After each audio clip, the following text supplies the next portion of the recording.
जय भीम, नमो बुद्धाय। कहते हैं बाबा तेरी कलम के बल पर हम राज करते हैं। बाबा तेरी कलम के बल पर हम राज करते हैं। तेरी करनी पर हम आज नाज करते हैं। तेरी करनी पर हम नाज करते हैं। बदलेगा वक्त, बदलेगा वक्त और जमाना भी, बदलेगा वक्त और जमाना भी। जय भीम के उद्घोष से आगाज करते। जय भीम, नमो बुद्धाय। आज जो क्लास स्टार्ट होनी है हिंदी, आपका पार्ट थर्ड। हम हिंदी के दो पार्ट डाल चुके, भाग फर्स्ट और भाग सेकंड, दो भाग डल चुके हिंदी के। जो तीसरा पार्ट है व्याकरण, व्याकरण में चल रहा था जो वर्ण क्या होती है, वर्ण व्यवस्था के बारे में। वर्ण, हिंदी का विकास बता दिया किस प्रकार से हिंदी आई, हिंदी का विकास कैसे हुआ, कौन लेकर आया हिंदी, हिंदी का नाम कैसे पड़ा। यदि पहले आप पीछे का वीडियो देखें, इसके बाद कंटिन्यू देखते चले पूरा। अगर पसंद आए तो लाइक कीजिए, कमेंट कीजिए, शेयर कीजिए और सब्सक्राइब कीजिए। और ये जो क्लास है, आप चाहे यूपी एसआई की तैयारी कर रहे हो, bank, SSC bank, railway, police, SI, MTS, कुछ भी XYZ। अभी जो पीसीएस का देखो, एक बात, ये सरकार सच में क्या बोलूं इस सरकार के बारे में, बच्चों के भविष्य के साथ खिलवाड़ करने पर तुली हुई है सरकार। इस सरकार को समझ में नहीं आ रहा कि हम बच्चों का भविष्य क्यों बर्बाद कर रहे हैं। ये बच्चों को बर्बाद ये बच्चों के भविष्य के साथ क्यों खेल रही है सरकार। इसलिए मैं तो इतना ही फिर कहूँगा, इस बार इस सरकार को वोट मत देना। जय भीम, नमो बुद्धाय। जो अपने लोग को किसी को बैठा दो, बस किसी का नाम क्या, बंदा एक ही है, चंद्रशेखर आजाद। देखो, वर्ण व्यवस्था बात आती है, वर्ण व्यवस्था क्या होती है, वर्ण कहाँ से आया, वर्ण होता क्या है। तो हमने बताया था वर्ण किससे, ध्वनि से मिलकर, वर्ण किससे मिलकर बनता, ध्वनि। अब ध्वनि कहाँ से, ध्वनि क्या है, ध्वनि एक कह सकते मौखिक इकाई, भाषा की सबसे छोटी मौखिक इकाई ध्वनि कहलाती है। ये हम पीछे के वीडियो में बता चुके। और ध्वनि का लिखित रूप वर्ण कहलाता है। ध्वनि क्या होती, भाषा की सबसे छोटी मौखिक इकाई क्या कहलाती है, ध्वनि। और ध्वनि का लिखित रूप, ध्वनि का लिखित रूप वर्ण कहलाता है। तो अब बात आती है वर्ण कितने प्रकार का होता है।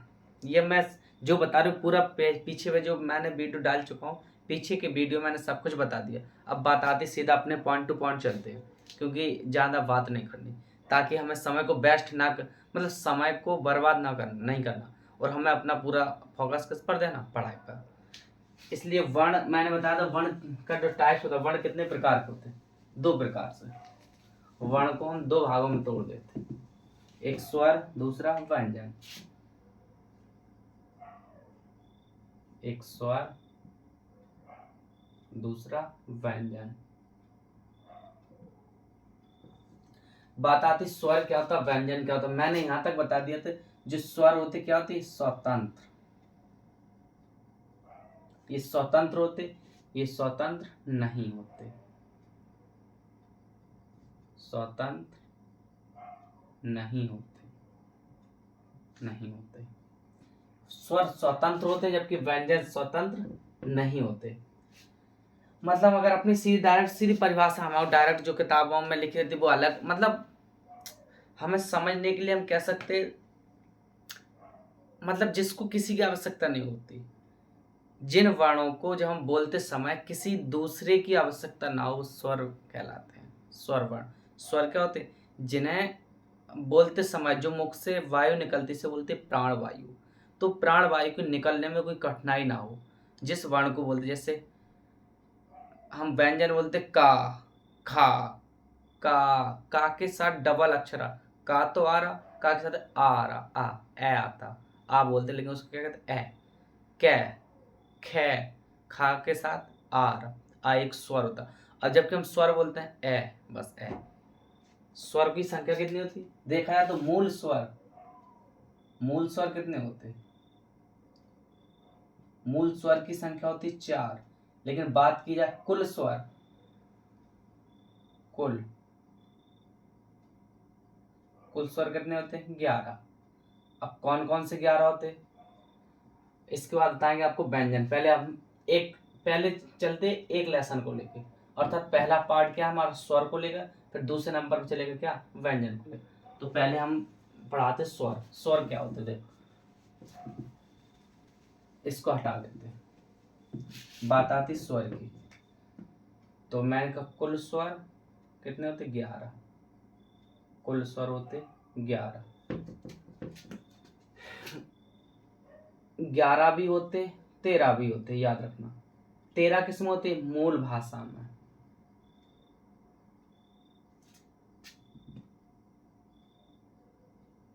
मूल भाषा के स्वर कितने होते?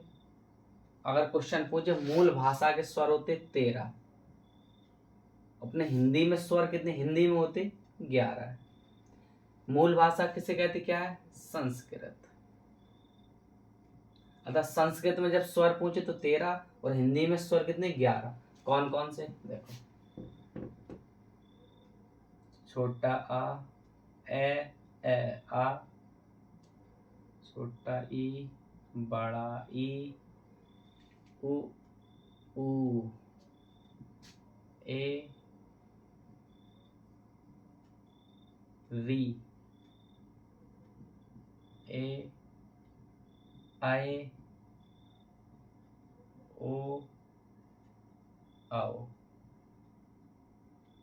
ये हमारे कितने? 11 स्वर होते। थोड़ा अब इसको हटा दें।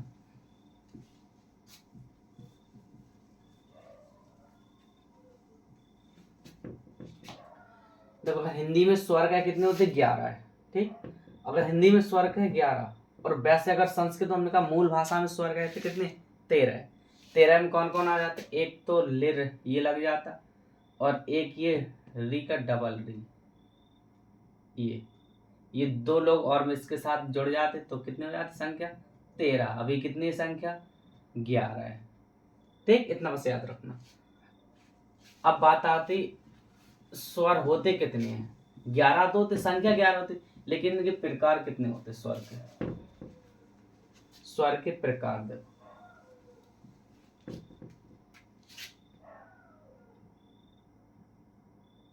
स्वर के प्रकार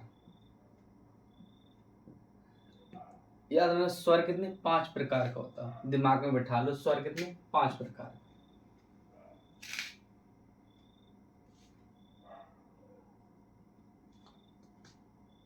ऐसे बनेगा नहीं, मजा नहीं आएगा ऐसे। स्वर कितने? 5 प्रकार का। पहला, मात्रा उच्चारण के आधार पर, मात्रा या उच्चारण के आधार पर। क्वेश्चन है, मात्रा उच्चारण के आधार पर कितने होते? 3। मात्रा उच्चारण के आधार पर स्वरों की संख्या 3। कौन कौन? ह्रस्व पहला, दीर्घ ह्रस्व स्वर, दीर्घ स्वर, और तीसरा प्लुत स्वर।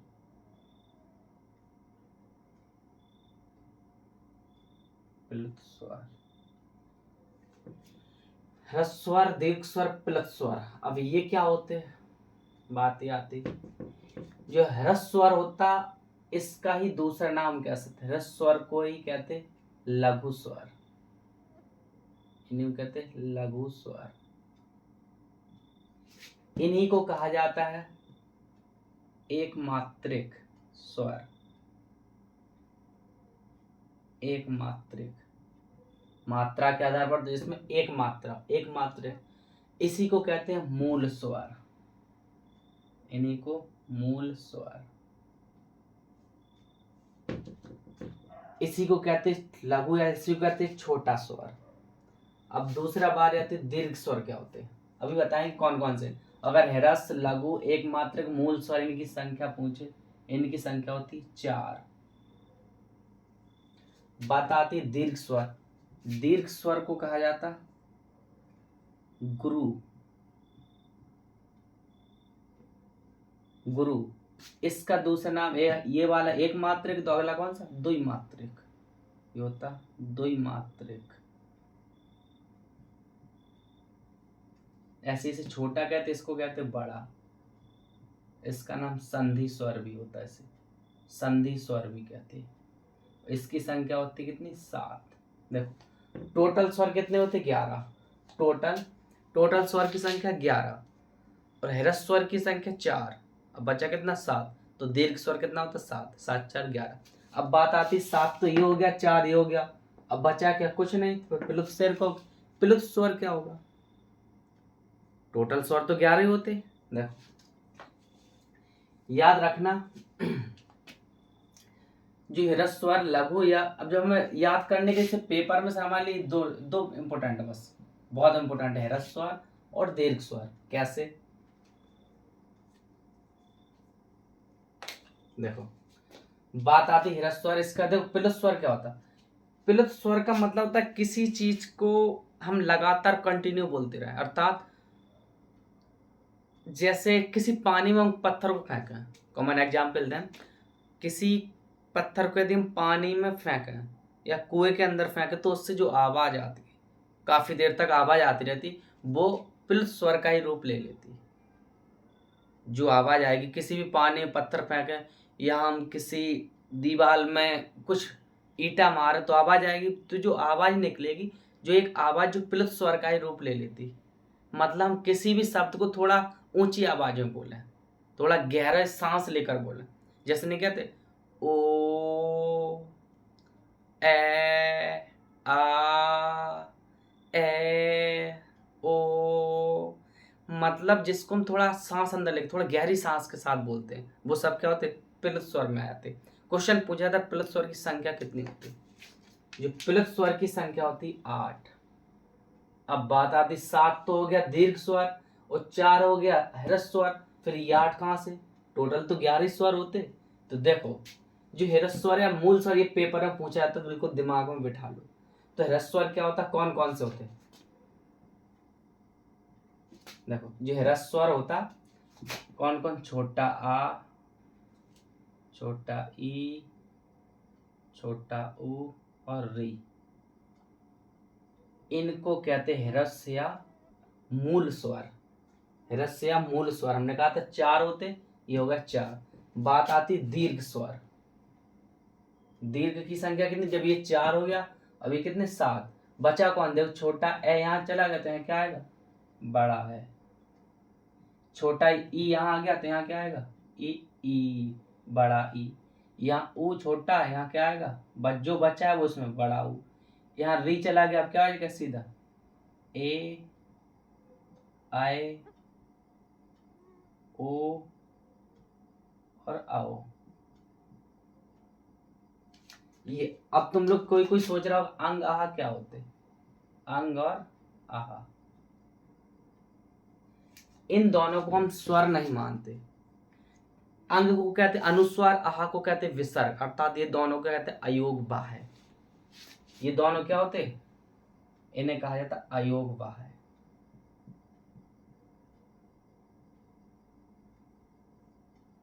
आ का मतलब मैंने हमेशा बताया नहीं, योग का मतलब जोड़ना या जुड़ना, वाय मतलब वर्ण या वहन करना।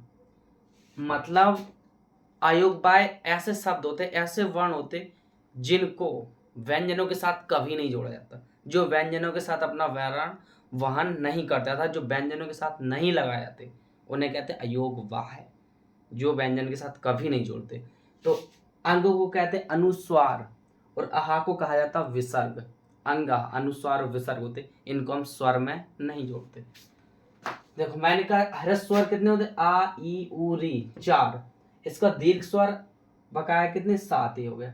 अब ये कौन कौन से, मैंने कहा वो सभी स्वर, वो सभी वर्ण जितने भी स्वर हैं वो सभी स्वर जिसको हम बोलते समय थोड़ा गहराई से सांस लेते हैं और ऊपर के थोड़ा गहराई से सांस लेकर बोलते हैं, वो सभी प्लुत स्वर कहलाते हैं। जैसे एक तो इसका आता छोटा आ, अब बात आती प्लुत स्वर। प्लुत स्वर में आता छोटा आ प्लस सातों दीर्घ स्वर, 7 दीर्घ। अब जब छोटा आ इसमें प्लुत में ले लिया, संख्या होती कितनी 8। लेकिन अगर मूल संस्कृत में पूछे प्लुत स्वर होते 9, क्योंकि उसमें लेर को भी जोड़ दिया जाता है। अगर संस्कृत में पूछे प्लुत स्वर होते 9 और हिंदी में प्लुत स्वर की संख्या होती सिर्फ 8। छोटा आ जो मूल स्वर होता उसका एक ले लेते छोटा ए, इसका 7 होते जो दीर्घ स्वर, 7 भी ले लेते इसमें, इसलिए 7 वो एक छोटा है, इसलिए मिला कितने हुए 8। प्लुत स्वर की संख्या होती 8। और जो ओम है इसका एग्जाम्पल होता है, ये तो हर किसी किताबों में रहता है, तो हम वो जो कॉमन चीज़ है तो सबको पता रहता है, इसलिए जो नहीं पता उसे याद रखना।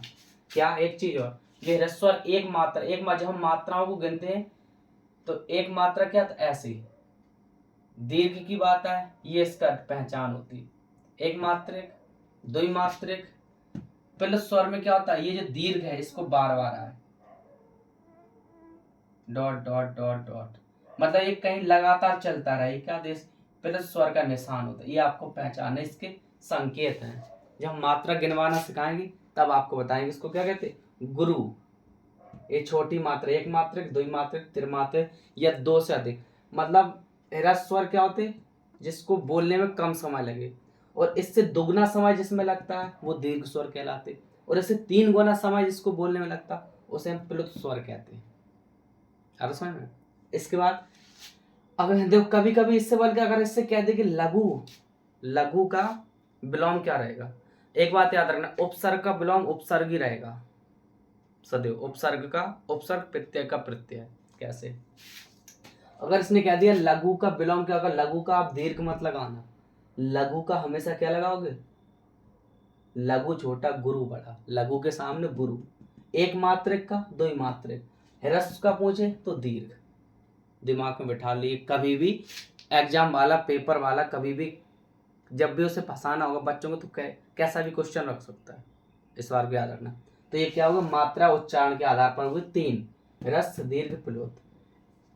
इसका अगले ओष्ठ के आधार पर, इसकी शॉर्ट लेना तो ले लो।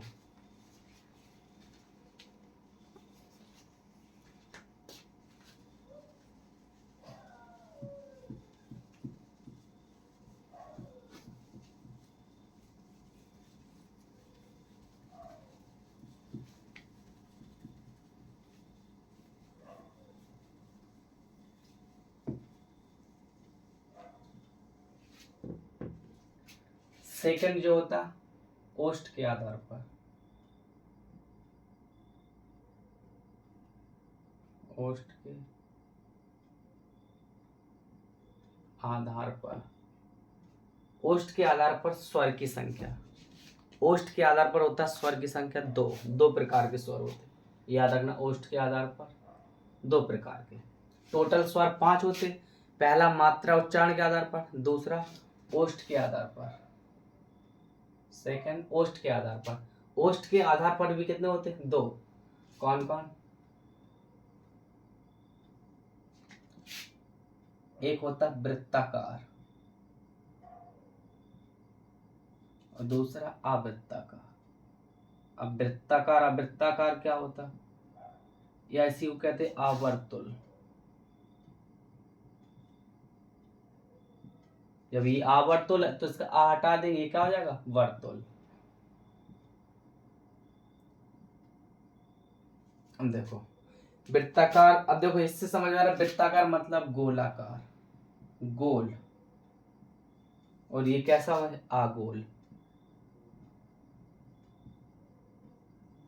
सुनो,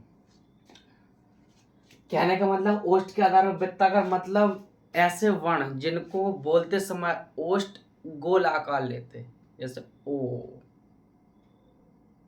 ओ, औ, मतलब ऊ। ऊ मतलब जिसमें ओंठ अपना आकार बदल दे और एकदम खुद गोल हो जाए तो उसे कहते हैं ओष्ठ, अर्थात वर्तुल, गोलाकार। गोलाकार में क्या क्या आ रहा है? अपने मुंह से बोल कर देखो, ऊ ऊ ओ ओ आओ, ये हो गया। ये क्या है? इनकी संख्या कितनी हो गई? 4 वर्तुल। वैसे ओष्ठ के आधार पर 2 वृत्ताकार, अवृत्ताकार, वर्तुल या अवर्तुल। अब वृत्ताकार की संख्या कितनी होती? 4। अब 4 ये हो गया, बचा क्या? टोटल तो 11 ही होते स्वर, तो 4 ये चले गए, बचे कितने? 7। 7 क्या हो जाएंगे? अवर्तुल। कौन कौन? देखो, छोटा आ, जो इसमें नहीं उसे लिखते जाओ। छोटा ई, री, ए, आई। कितने हो गए? 7 है। 7, 4 है, 7 है, टोटल कितने हो गए? 11 है। हमें बिल्कुल, मतलब देखो, हमें कोई चीज रटनी नहीं है। हमने कहा रटोगे तो 2 दिन बाद भूल जाओगे, तो रटनी नहीं है। इसलिए याद रखना, ओष्ठ के आधार पर, ओठ की ओ या कहो ओष्ठ की क्रियाशीलता के आधार पर, ओष्ठ परिवर्तन के आधार पर कैसा भी क्वेश्चन दे, हमें रटना नहीं है। ओष्ठ मतलब इसमें परिवर्तन हो। परिवर्तन कब होगा? जब हम किसी वर्ण को बोलेंगे, जब कुछ परिवर्तन होगा तभी तो। इनको इसमें रखना, इन्हें वृत्ताकार कहते हैं, अच्छा गोल, जिसमें बोलते समय ओंठ गोल हो जाए बस, और इसमें ओंठ गोल ना हो, वो अवृत्ताकार। 4 याद रखो, इन 4 के अलावा बकाया जो भी बच रहा 11 में, बाकी सब अवृत्ताकार। हमें पहले याद रखो, सेकंड अपने आप याद। तो ओष्ठ के आधार पर स्क्रीनशॉट ले लो, इसका जीवा के आधार पर। तीसरे, जीव की क्रियाशीलता के आधार पर।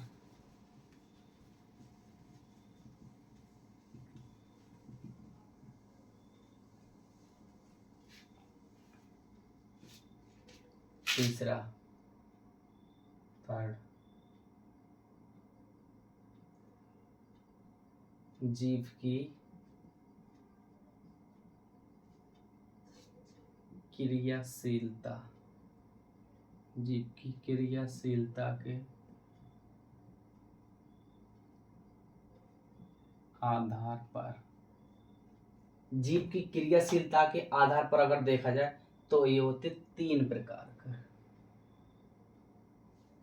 जीव की क्रियाशीलता के आधार पर स्वर के प्रकार 3। तीसरा प्रकार जीव, और इसके जीव के क्रियाशील जीव के आधार पर भी 3 प्रकार के स्वर होते। कौन कौन?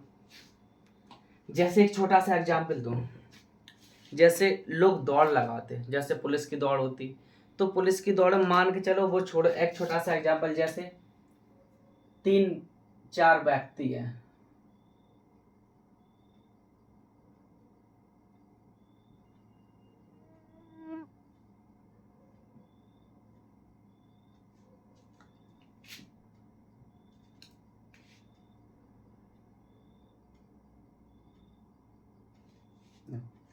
ये 3 लोगों को कहीं जाना है, मान के चलो किसी दोस्त के घर पर जा रहा है,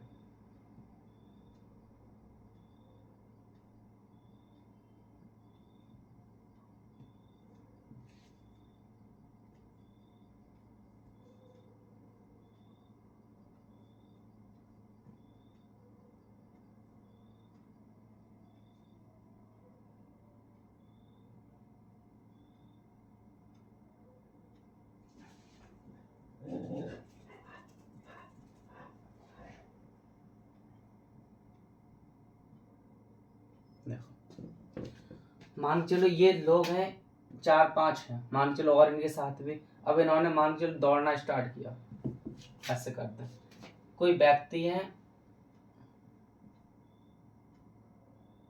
आगे पीछे खड़े हुए हैं, 3 व्यक्ति हैं, चलो इन 3 लोगों ने, 3 व्यक्ति हैं ये, इन 3 लोगों को जाना कहाँ है? दोस्त के घर पर। एक ABC से ABC, ये 3 व्यक्ति, अब यहाँ से ये लोग यहाँ से दौड़ना स्टार्ट करते, क्या कर रहे हैं? दौड़ लगाते। इन्होंने कहा कौन सबसे पहले यहाँ तक पहुँचता है। इन्होंने एक दौड़ लगाई कि इस घर तक सबसे पहले कौन, 3 व्यक्ति, इन लोगों ने दौड़ लगाना स्टार्ट किया। इन्होंने कहा सबसे पहले कौन यहाँ तक पहुँचता है। तो सबसे पहले क्या, जैसे दौड़ना स्टार्ट किया तो एक तो कोई पहले नंबर पर पहुंचेगा, कोई दूसरे पर आएगा और कोई तीसरे नंबर पर आएगा। 3 व्यक्ति हैं। तो देखो, जो सबसे पहले नंबर पर, सबसे आगे, पहले मतलब सबसे आगे रहा, उसको आगे का हम अग्र, इसे बोलेंगे अग्र। जो बीच में रहा, दोनों के मध्य में, बीच मध्य में क्या कहेंगे, मध्य। और जो पीछे, इसको क्या कहेंगे, पश्च। तो अग्र, मध्य, पश्च, यही है जीव की क्रियाशीलता के आधार पर। मतलब कभी कभी कोई वर्ण जीव के सबसे आगे से बोलते, कभी बीच से बोलते, कभी सबसे लास्ट में बोलते। ठीक, तो आगे जो बोलते हो ना अग्र बोलते, बीच में बोलते हो ना मध्य, सबसे पीछे होता है ना पश्च। अग्र, मध्य, पश्च। जीव की क्रियाशीलता के आधार पर स्वर 3 प्रकार के होते हैं, अग्र स्वर, मध्य स्वर, पश्च स्वर। देखो कौन कौन से, अग्र, मध्य और पश्च।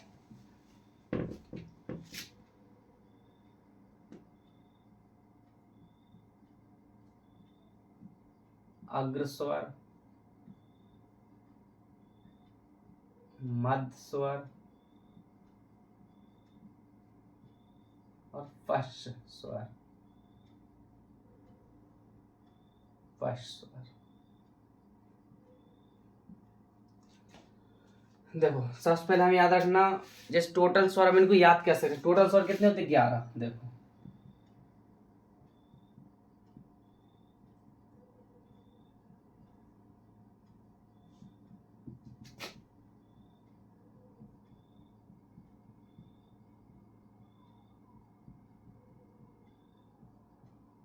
देखो हमें याद क्या करना, एक बात याद रखना, ये जो शुरुआत के होते, स्टार्टिंग में ये सब जो बनते, चलो ठीक है कुछ नहीं। देखो अब ये क्या है, टोटल हमारे स्वर कितने, 11। हमने कहा जो अग्र, जो आगे से बोले जाते, इसमें से सबसे छोटा आप किसको मानते, सबसे छोटा ए को, छोटा ए। सबसे छोटा किसे मानेंगे, इसको। बाकी सभी में मात्रा है ना, खैर इसमें भी है, लेकिन सबसे छोटा हम मान के चलना जो सबसे आगे चल रहा। हम एक अपने हिसाब से सबसे छोटा ए को सबसे आगे कर दिया। लाइन जब स्कूल में पंक्ति प्रार्थना के नंबर खड़ी होती, सबसे छोटा आगे, फिर उससे बड़ा, फिर उसके पीछे फिर और बड़ा, उससे पीछे और बड़ा, ऐसे क्रम से लगाते हैं जब लाइन, जब प्रार्थना होती है स्कूलों में। तो इस प्रकार हमने मान ली प्रार्थना हो रही, लाइन से खड़े हुए बच्चे, और सबसे छोटा कहाँ लगा, सबसे आगे। तो सबसे आगे लगा हुआ है।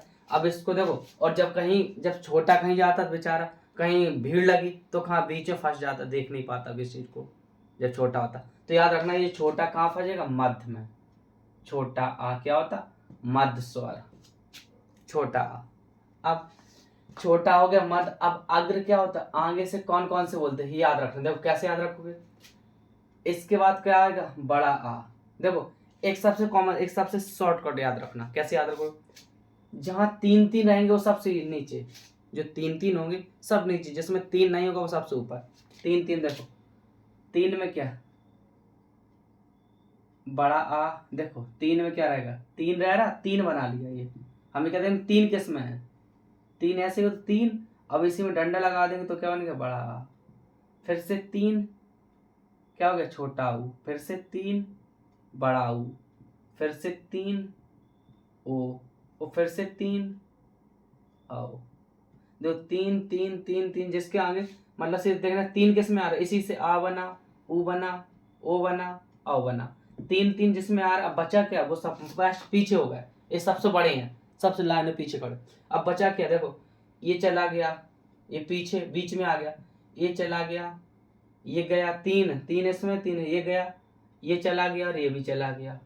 बचा क्या, ये जो भी बचा इन सबको, ये भी चला गया, ये भी चला गया, बचा क्या, ये और ये 3, कितने बचे, 5 ऊपर। तो क्या क्या बच, जो बचा ऊपर लिख दो, छोटाई, बड़ाई, री,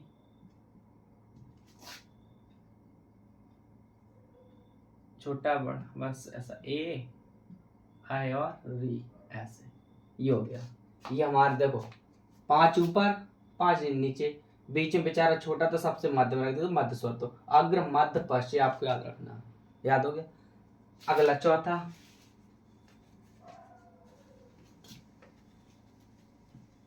कहीं लिखा मुख आकृति के आधार पर और कहीं कहीं लिखा रहेगा तालु। तो याद रखना हमें किसके आधार पर, तालु के आधार पर।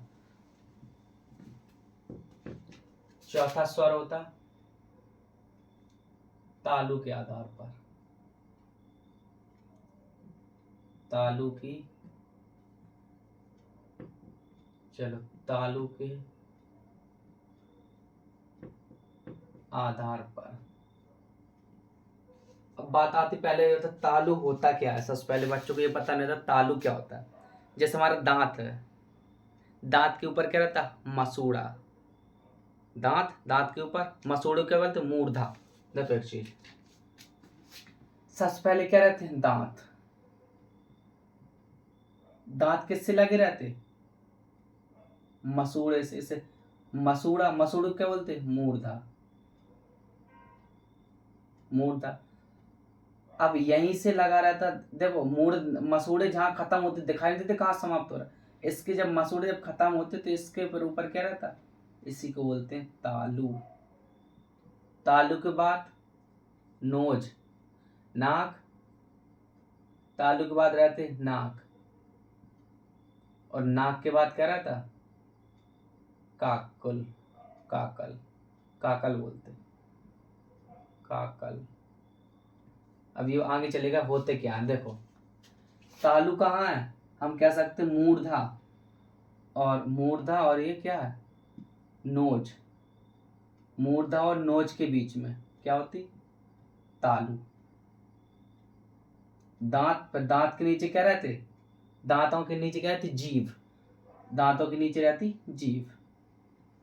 देखो बस, अब कैसे, क्या तालु के आधार पर होते चार। देखो कैसे, कौन कौन से, इतना याद रख लो। पहले दांत के ऊपर मसूड़े जहां खत्म होते वहां से स्टार्ट होता क्या, तालु।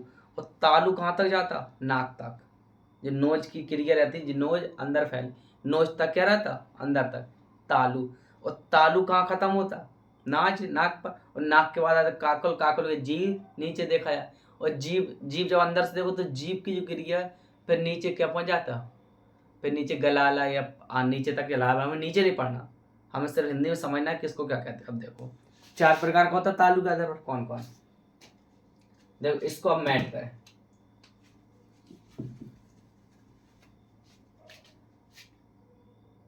जैसे क्या है, तालु।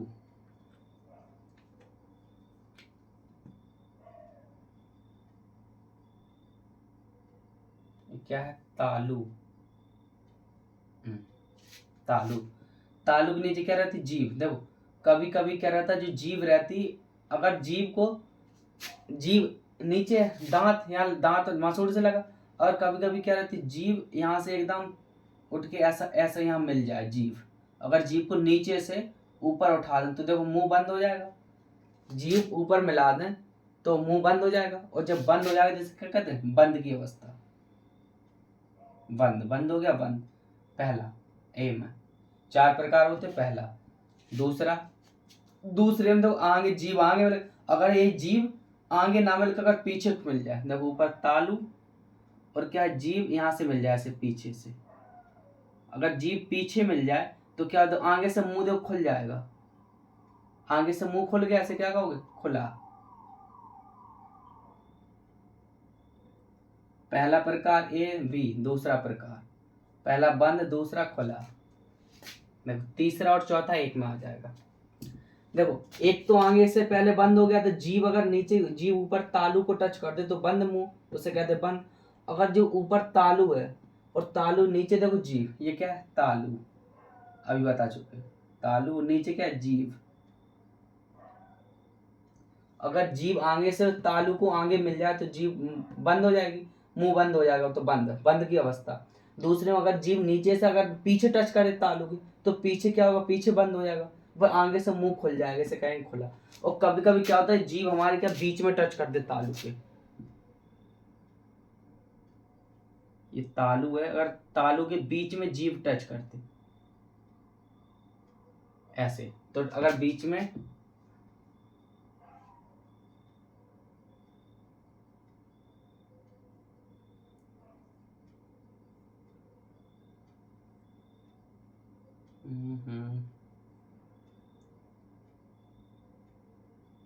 देखो, और जो जीभ रहती है, अगर जीभ बीच में, तालू के बीच में अगर टच कर दे तो आगे से आधा खुला रहेगा, आधा मुंह खुला रहेगा, आधा पीछे खुला रहेगा, आधा खुला आधा बंद।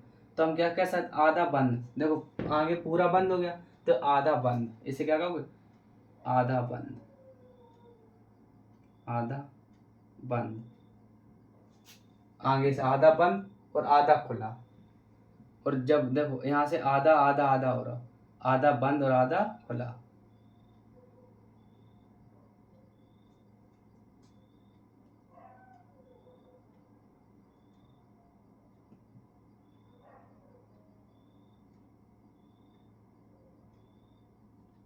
देखो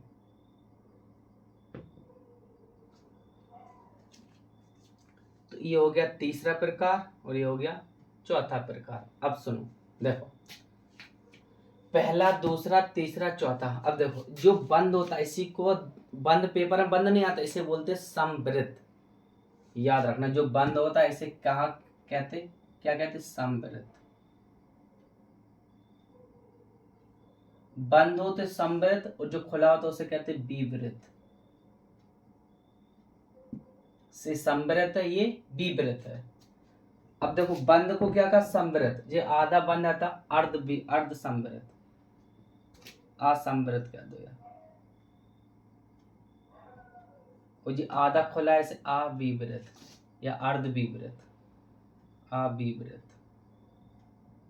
देखो समवृत्त, अर्धसमवृत्त, अर्धसमवृत्त, अर्धसमवृत्त, विवृत्त, अर्धविवृत्त। ये याद रखना, चार प्रकार किसके, तालु के आधार पर। देखो अब ये कौन कौन से होते हैं, ये तो था सिर्फ समझने के लिए। देखो पहला समवृत्त,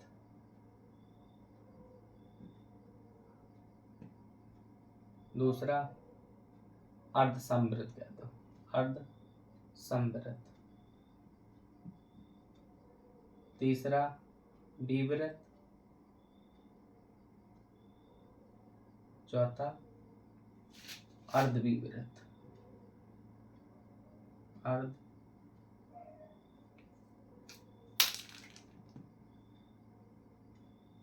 अर्धविवृत्त। देखो सम, अब कौन पूरा खुलता है, ऐसे कौन से वर्ण हैं जो समवृत्त, जो पूरी तरह बंद हो, और कौन से ऐसे वर्ण जो पूरी तरह खुले हों। देखो ये आपको बिल्कुल कुछ चीजें आपको रटनी पड़ेंगी, एकदम तो आपको याद होगी नहीं। मैंने भी स्टार्टिंग में थोड़ा कठिनाई लगती शुरुआत में, लेकिन जब इसको बार बार कंटिन्यू पढ़ोगे तो अपने आप पूरा याद हो जाएगा। समवृत्त क्या होते, देखो छोटा ई,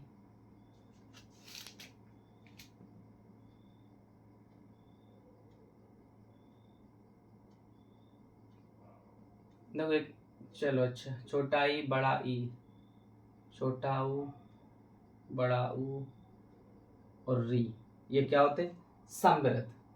अगर विवृत्त पूरा खुला हुआ पहुंचे इसको बोलते क्या, बड़ा आ। कोष्टक में लिखना चाहो ये क्या है, खुला, और ये क्या है, बंद। याद रखो बड़ा आ गया। अब इसमें देखो अर्ध समवृत्त में होता ए, मतलब आधा बंद, ओ, ए और ओ। और अर्ध विवृत्त में अब देखो बचा क्या है, देखो तीन याद होगा, बचा क्या है, हमने क्या क्या नहीं लिखा। देखो यहाँ छोटा नहीं लिखा तो छोटा आ गया इसमें, ठीक। इसके बाद और क्या नहीं लिखा हमने,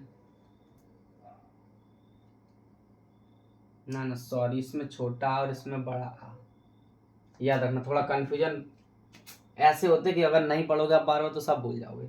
बचा क्या, देखो बड़ा और री चला गया, इसमें क्या बचा, ए आओ। ये होता है, ये आपको रटने पड़ेंगे, दो चार बार इनको नहीं पढ़ोगे तो आप भूल जाओगे। इसलिए पहले ये मैन है, हर पेपर में कहीं ना कहीं इनसे कोई ना कोई क्वेश्चन जरूर पूछा जाता है, तो पहले स्क्रीनशॉट ले लो। 4 हो गया। अब बचा अनुनासिकता के आधार पर।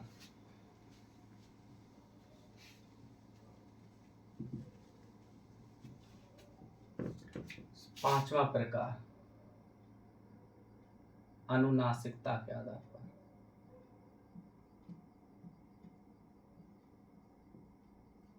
अनुनासिकता के आधार पर, ठीक, अनुनासिकता के आधार पर। अनुनासिकता के आधार पर क्या होते हैं? दो प्रकार से।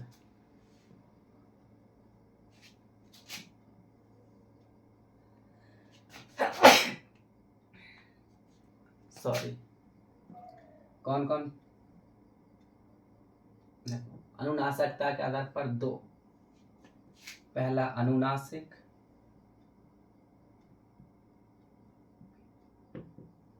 दूसरा निरानासिक या निरानुनासिक। निरानुनासिक,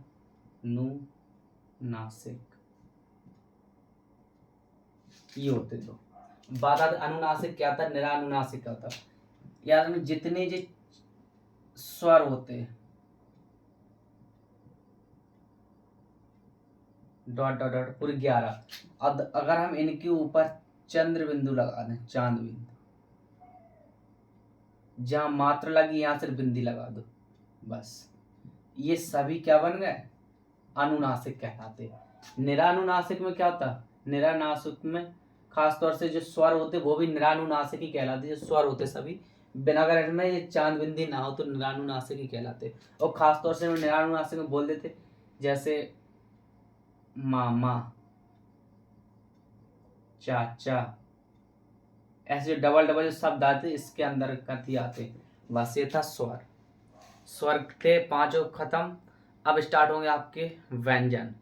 तो ये आपके अगली क्लास में होगा, क्योंकि ज़्यादा बड़ी क्लास बन जाएगी तो मज़ा नहीं आएगा। इसलिए इसको फिर से चाहो तो दोहरा सकते, लेकिन इसको जब आप बार बार पढ़ो तो अपने आप ही पूरा याद हो जाएगा। क्रांतिकारी। जय भीम, नमो बुद्धाय।